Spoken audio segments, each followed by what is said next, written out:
lanjut hari Kemis. Jadi hari Kemis itu adalah dewanya adalah di Tenggara. Iya, di Tenggara. Jadi senjatanya adalah dipah. Jadi senjata dipah adalah tangan kiri dengan tangan kanan. Ini mudra. Inilah senjata dipah. Ya, jadi aksaranya nang, kemudian warnanya adalah merah muda, ya, merah muda. Kemudian ada di paru-paru kanan dan kiri. Ya, jadi ini penyuciannya. Jadi dengan senjata, kemudian warna, kemudian dewa. Dewanya adalah Sang Hyang Maheswara. Di Bali dijadikan di pura istananya beliau adalah di pura Gua Lawah. Ya, jadi mantra pujanya adalah sesuai dengan kiblatnya, urip teratainya adalah 8 kelopak. Nah, sehingga ucapannya juga 8 kali. Om Genyantu Maheswara Dewam. Om Genyantu Maheswara Dewam. Om Genyantu Maheswara Dewam. Nah, ini sungguhnya diucapkan 8 kali dengan bayangkan aksara nang. Ya, jadi konsentrasi, jadi pelan-pelan dia melakukan. Ya, kita lanjut. Om Pranamaskar. Nah, sekarang hari Jumat. Hari Jumat itu ada posisinya di dalam tubuh ada 2, kemudian termasuk di alam semesta 2 tempat. Jadi di timur laut dan di barat laut. Nah, itu adalah hari Jumat.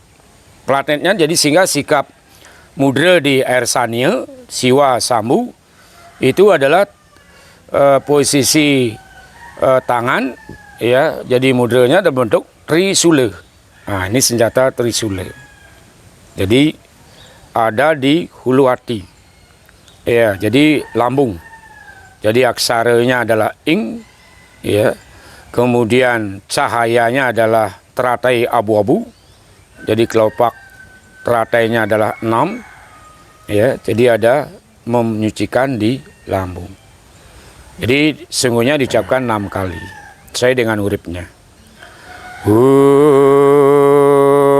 Om Ersanya Samudewam. Om Ersanya Samudewam. Ya, kemudian kita buka Om Pranamaskar. Nah, kemudian kita lanjut hari Jumat di barat laut. Dewanya adalah Dewa Sangkara. Nah, proyek Dengkayangan Jagat di Bukit Pengelengan. Ya, di barat laut. Jadi Dewa Sangkara adalah sebagai sumber kesuburan di jagat raya ini. Nah, jadi senjatanya adalah angkus. Ya, jadi ibu jari tengah, nah itu menusuk di inebin, jadi tenggorokan pita suara. Jadi uripnya 1, kemudian cahayanya adalah teratainya kuncup, ya cuma 1, ya sehingga sekali diucapkan, merasakan.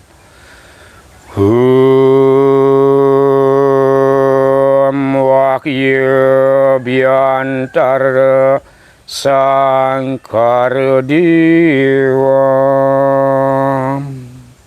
Jadi aksaranya adalah wang. Iya, wang.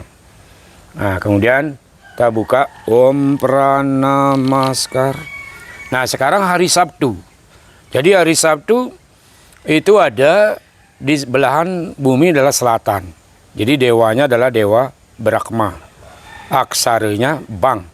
Jadi senjatanya adalah gada.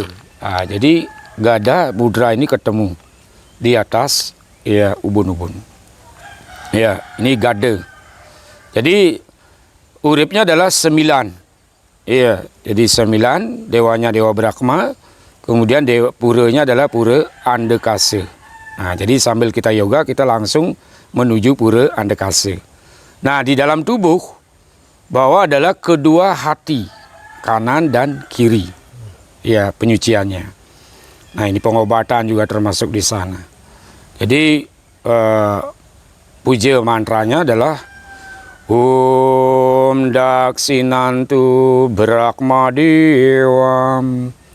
Om Daksinantu Brakmadewam.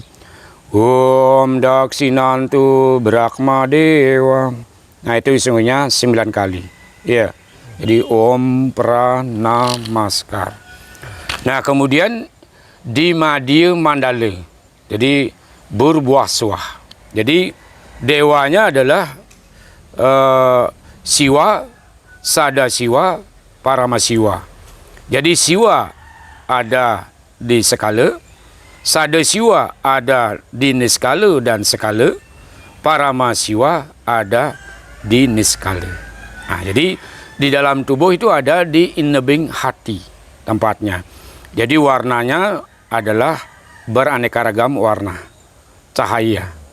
Jadi kayak matahari dalamnya itu kalau kita pandang itu beraneka ragam warna. Nah, itu jadi inilah senjata Padma ngelayang. Jadi sikap tangan mudrinya ada di tangan kanan, ini adalah sikap Padma ngelayang, senjata Dewa Siwa. Om Madyantu Siwa Sada Siwa Parama Siwaya Nama Swaha. Om Madyantu Siwa Sada Siwa Parama Siwaya Nama Swaha. Nah, ini sungguhnya diucapkan 11 kali sesuai dengan uripnya. Jadi teratainya 11 kelopakan. Jadi dengan berbagai cahaya. Nah, itu jadi ada di inebing hati. Nah, jadi Om Pranamaskar. Nah, sehingga tubuh akan merasakan cahaya yang panas sekali. Nah, terakhir ditutuplah dengan doa Sang Peneduh Jiwa. Nah, jadi Sang Peneduh Jiwa adalah kita kembali kepada unsur air. Jadi dari api, ya karena kita terdiri dari ngiwe nengen. Nengennya itu adalah api, nengennya adalah air. Nah, sehingga tubuh kita sekarang kita teduhkan dengan air.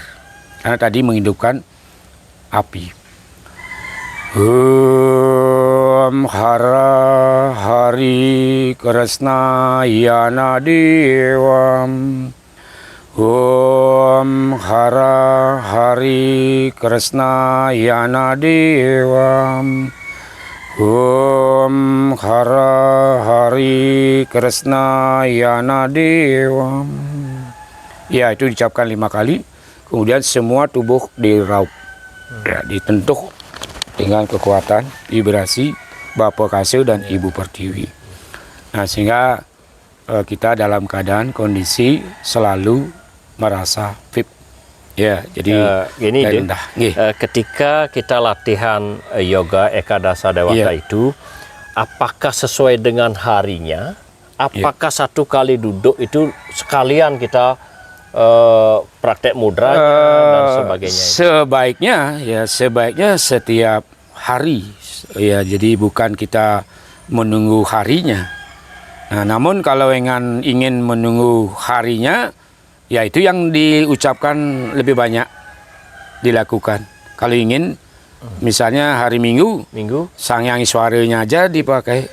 Boleh begitu? Boleh begitu. Atau kalau ada waktu misalnya dari hari Minggu sampai dengan hari Sabtu, semuanya yang lebih baik, semuanya. Karena itu akan secara holistik justru membangkitkan energi adanya suatu power yang melebihi daripada kapasitas. Ada nggak tahapan-tahapan untuk belajar yoga Ekadasa Dewata ini? Tahapan untuk pemula, begini loh, tahapan pertama, kedua. Yang jelas tahapan-tahapan itu tentu selalu ada. Nah, karena kita siswa atau umat itu sifatnya heterogen, ya, jadi tidak memandang umur dan tidak memandang dari agama apapun. Jadi masuk ke dalamnya karena yoga ini sesungguhnya adalah yoga universal. Jadi dari kalangan umat manapun, siap numun, kita sesuaikan dengan kondisi daripada status umat. Ya. Nah tentu kita apapun kita lakukan untuk mendalami yoga secara etika tetap ada seremoni, upacara. Jadi tahapan pertama ada upacara sisya upanayana. Upanayana. Jadi pewintenan. Yeah. Ya, jadi pewintenan Saraswati. Yeah. Jadi itu wajib. Ya, tahap awal. Yeah. Nah, setelah melaksanakan namanya upacara pewintenan, kita memberikan dulu sentuhan rohani. Jadi pemaparan secara teori ya apa sebenarnya yoga Ekadasi Dewata itu, apa yang melatar belakangi. Nah, kemudian sasarannya apa. Kemudian secara siapapun dari bukan melalui cenana saja. Jadi masyarakat awam pun bisa melakukan. Karena sifatnya niki adalah praktisi. Jadi praktisi kemudian ya Nabi Acarya menyampaikan teorinya dari keilmuannya, sehingga setelah memiliki pemahaman jadi peserta itu baru kita praktik langsung. Ya, jadi dengan praktik langsung untuk membuktikan dia merasakan sesuatu itu 15 menit aja kita latih udah merasakan. Ya, ada aura panas, ada rasa ada kalau memang sakit terjadi gejolak di dalamnya. Jadi berontak dia, ya ada kesurupan. Jadi ada semacam kerahuan, ketedunan kalau dewanya yang ya pas dia kena pilihnya, dia bisa langsung bisa terbuka. Ya aura cakra kundalinya otomatis dia. Nah itu. Wenten pantangan nggak sisya atau siswa yang belajar yoga Ekadasa Dewata ini, pantangan-pantangan apa, baik itu pantangan makanan, pantangan pergaulan dan lain sebagainya? Yang jelas dari pola menu makan ini sangat bersyarat. Ya, jadi karena dalam yoga itu diharapkan menu untuk yoga. Ya, yoga apapun saya rasa mudah-mudahan sama ya. Jadi pola makan itu adalah vegetarian. Jadi vegetarian yang saya maksud bukan yang diproduk di warung atau di restoran. Jadi produknya adalah dalam Weda. Jadi yang namanya makanan menu vegetarian itu adalah madu, susu, buah-buahan, sayur-sayuran. Nah, jadi sifat nabatinya bukan memproduksi dalam tubuh itu sifat ewani. Makanya keyakinan kita di Bali kalau orang belajar agama ya yoga itu pantangan terhadap dagingnya, sapi terutama. Karena secara logika sapi itu proteinnya tinggi. Makanya bagi orang pengikut yoga pantangan itu tidak boleh. Tapi karena model pembelajaran kita kita kembangkan yoga Desa Dewata ini kepada masyarakat. Nah, boleh nggak masyarakat umum itu mengkonsumsi makan biasa, tetapi belajar yoga ini? Bisa saja. Jadi karena kita di dalam pengukuran cepat berhasilnya dia menguasai yoga Ekadasi Dewata itu didukung oleh pola makanan. Nah, pada saat latihan itu ada pantangan. Dalam keadaan perut kosong tidak dibolehkan. Ya, karena secara logika kalau perut kosong melatihan bioprana, pengaturan napas, pranayama, itu akan terjadi infeksi. Iya, jadi penyebab fatal. Demikian juga sebaliknya tidak boleh perut dalam keadaan penuh. Nah, jadi aturannya setelah makan 2 jam. Minimal 1 jam setelah makan baru boleh latihan. Nah, jadi masalah yang lain ya jangan berpakaian yang ketat. Jadi berpakaian yang fleksibel. Sehingga gerakan yoga itu dengan mudra, dengan senjatanya itu elastis dia. Nah, karena inti daripada ajaran yoga ini apapun itu menghindari makanan-makanan yang asin. Karena dalam kesehatan itu yang asin itu kayak pemalin, jadi kaku saraf-saraf itu. Sehingga kalau orang tua, orang muda beda sekali. Nah, kalau sudah kita berikan pantangan, kalau orang yoga seperti ini hindari mengurangi makan garam yang asin-asin. Supaya saraf itu lentur. Yang terakhir itu, Seandainya ada netizen setelah ini tayang misalnya ingin belajar yoga Ekadasa Dewata ini, di mana nantinya? Apakah dia belajar dulu di YouTube atau belajar di mana? Kemudian asramnya nggak tahu netizennya di mana, kantornya atau latihannya. Baik, jadi seperti Pak D tanya tadi, karena tetap aturan etika, ya. Jadi murid tanpa guru, ya itu tidak, istilahnya tanpa guru. Nah, kalau orang tanpa guru belajar ilmu apapun, walaupun di media massa, di sel dan sebagainya, dia tidak akan bisa meresap, ya, karena tanpa guru. Apapun yang tanpa guru, istilahnya ya tidak ada link, ya tidak ada link. Nah, itu tetap secara etika tetap antara guru dengan murid harus dekat, sehingga ada istilah ajaran Upanishad. Ya, jadi ajaran Upanishad kita terapkan. Jadi guru memberikan ujangan dalam keadaan murid di depan, guru duduk. Terus kira-kira keberhasilan seorang siswa yang mendalami yoga Ekadasa Dewata niki, benar nggak ciri-cirinya? Ciri-cirinya dari dia setelah mempelajari yoga, setelah diterapkan, ya, jadi dengan penguasaan materi, jadi tidak memerlukan waktu yang banyak. Ya, jadi yang penting pertama itu adalah dasar pondasi adalah keyakinan. Itu pertama. Kemudian faktor tempat kesucian juga mempengaruhi. Jadi tidak sembarangan tempat boleh dia melakukan. Jadi tetap kita melaksanakan kode-kode etik di tempat-tempat yang sakral, yang suci. Nah, itu. Jadi apalagi mengucapkan dengan japah mantranya. Nah, itu tentu harus memilih tempat. Jadi itu. Jadi tempat yang nyaman, yang terbuka seperti ini, ya bagus sekali, sehingga vibrasi kekuatan itu lebih cepat mengalir. Nah, jadi itu jadi tetap ya ada aturan aguron-guron. Oke, dan ya, tanpa ada aguron-guron rasanya susah untuk mendalam.